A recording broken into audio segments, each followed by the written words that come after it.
So, Tommy, thank you for joining me today. You are the first paediatrician that we're talking to, which is exciting. I thought it would be really helpful to start out by talking about what the role of a paediatrician is for a child. Not all children see one or have one, I guess. So, can you give us an idea of what your role is? Yeah, sure. I guess the paediatrician is part of a team, so we work with parents and schools and allied health professionals, and each person has their individual role.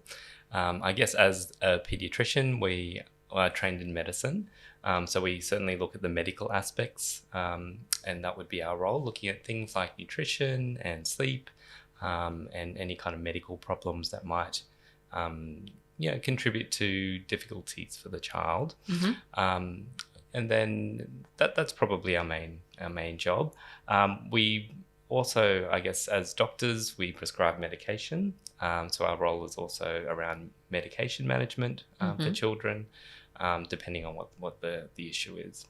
Yep. Okay. So some of those things are probably managed by a GP as well.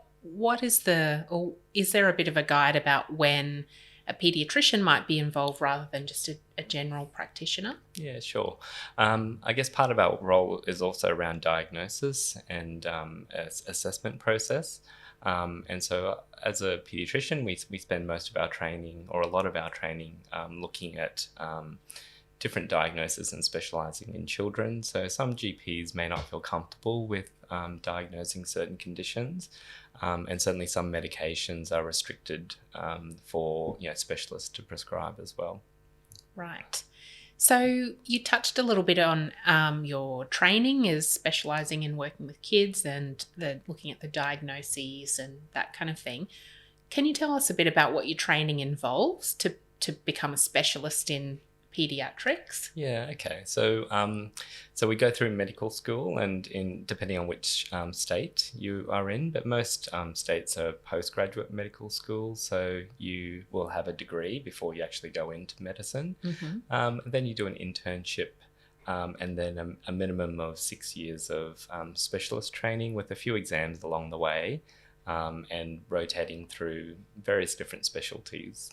Right. So the 6 years is not all in paediatrics? No, that's all in paediatrics. Okay, yep. Right. So 6 years and a couple of exams along the way, that's quite a lot of knowledge you would have, I imagine. Yeah, there's a lot of cramming, a lot of late nights of studying.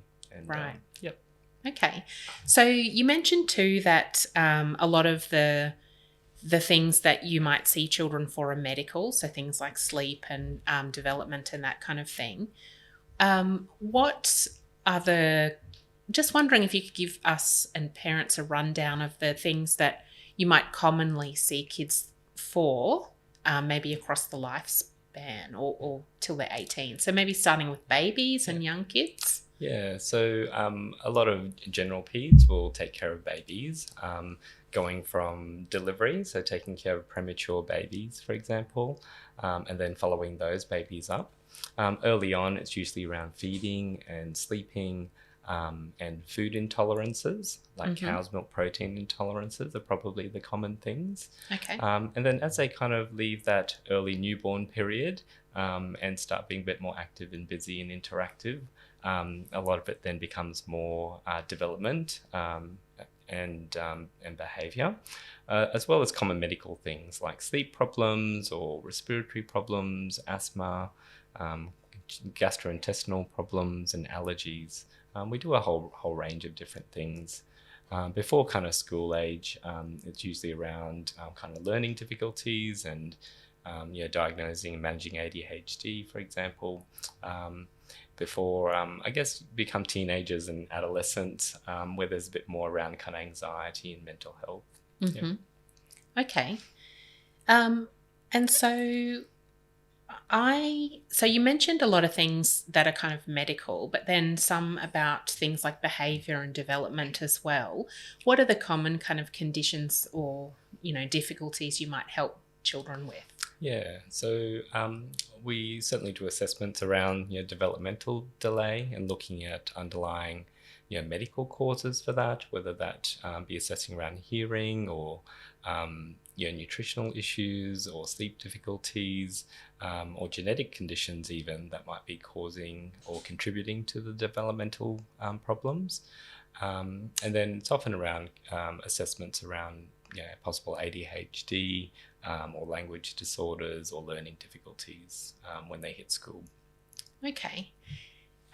When they hit school, that's an interesting point, because I have a lot of families who come to see me as a psychologist where the family have not had any particular concern, but the school has said, without saying too much, but kind of encouraged or told the family that they really should go and see a paediatrician. In that kind of case, what, to help the families out who hadn't thought about it before, what kind of things or role or reason would they have to come and see a paediatrician? Yeah, well, the first thing I think is always to talk to your GP, Right. because they'll look at things like hearing, vision tests, for example, and they can screen for some underlying medical issues as well, just to ensure we're not missing something that's very straightforward. Right. And then I guess if your GP is not sure or unsure about what other contributing factors might be, that's when that'll often be referred to a paediatrician, where we can have a little bit of a closer look at each individual kind of factor. Okay. And so you said earlier that you work as part of a team. How do you kind of interact or work with other, who else might be part of the team? Yeah, so I guess parents, obviously, key members, teachers, other caregivers, and then kind of the allied health team. And I guess we're lucky we've got quite a few allied health professionals that we work closely with in our clinic, but also even outside of clinic, we always have close contact with them. And particularly at the schools, we're very happy to be in contact with them to find out what they're concerned about. We'll also often send out questionnaires to schools to get a bit of more objective feedback as to what their concerns are. Okay. And so you have general paediatricians here, you mentioned before. You've also got some, or we have some that are subspecialists. Yep. Can you tell me a bit about, the subspecialists or how that works, when you would see one and when you wouldn't? Yeah, so we have, I guess, a few different types of subspecialists in paediatrics. General pediatrics is a kind of subspecialty on its own in terms of managing kind of the whole child. And we kind of look at kind of most conditions. We then have like gastroenterologists who just look at the gut issues, allergists who just look at allergy, cardiologists who just look at the heart. But for some children with complex needs, they need like a case coordinator to kind of identify problems, refer for opinions and management from our subspecialist teams. And so that would be the role of the general paediatrician, to just kind of look at the whole child rather than just an individual organ. Right. So I imagine it's because, with 6 years of training and that kind of thing, that's a lot and broad area. And so you can't be a specialist in all of it, but you can kind of be across most of it, but know when to get further kind of help and intervention. I had a question about for kids then when do you stop seeing kids? Because you kind of talked about as they're young and then they get through to the teenage years. Yeah, when do you stop seeing them? And if you need to refer on to somebody once they get to that point, what do you do? Yeah, so for most paediatricians, if they're existing patients, we'll keep seeing them till they finish school and become an adult. So that can be anywhere between, say, 16 and 18 or 19 for most children. In terms of where do you refer them off to, it depends on whether you feel like the GP can discontinue management, or whether you would often refer to a psychiatrist, if it's looking at kind of mental health or ADHD and ongoing need for medication prescribing. Right. There are also a group of general physicians in adult who just see adolescents as well. So they're adolescent physicians who might see kids up until their mid-20s or late 20s as well. Okay. Yep. Great. One thing I forgot to mention before, ask you about, was you were talking about the paediatrician or general paediatrician kind of having that case coordinating role, I think you said. I think, to me, I see lots of families come in where that having a paediatrician is a really helpful way for them to not only, coordinate the care with medical specialists, but also then in terms of knowing what's going to be helpful to refer to other people, for example, speech pathologists or occupational therapists for.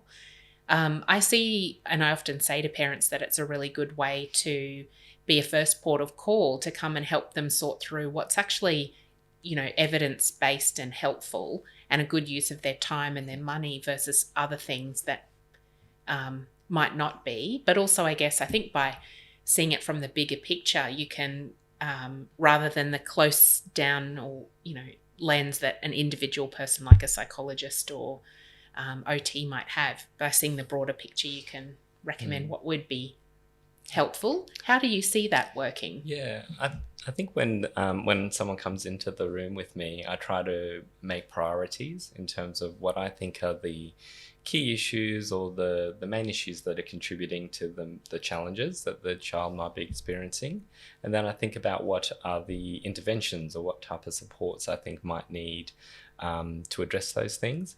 But I also think about like effect size. So, what's how much of an improvement will you get with, say, a speech pathologist or a psychologist for this particular problem, or with medication, like what's the biggest, how much improvement am I going to expect, depending on what the kind of underlying issue is, if that makes sense. Definitely, yeah. So it gives you a good. That's exactly what I meant. I guess that it gives you a guide about what is going to be the most beneficial, give you the biggest kind of improvement or change, and put the family's kind of resources there. So yeah, that's right. Really helpful. Yeah.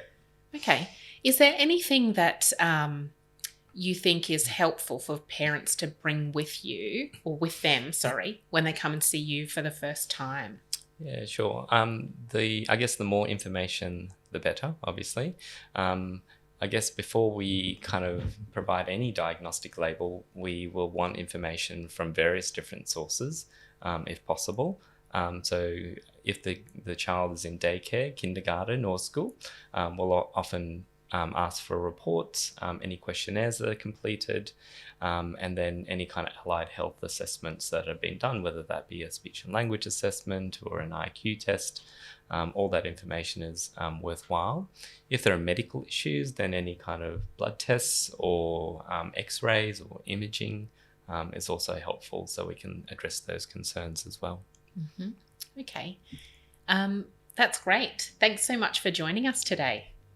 You're welcome. Thanks for having me on.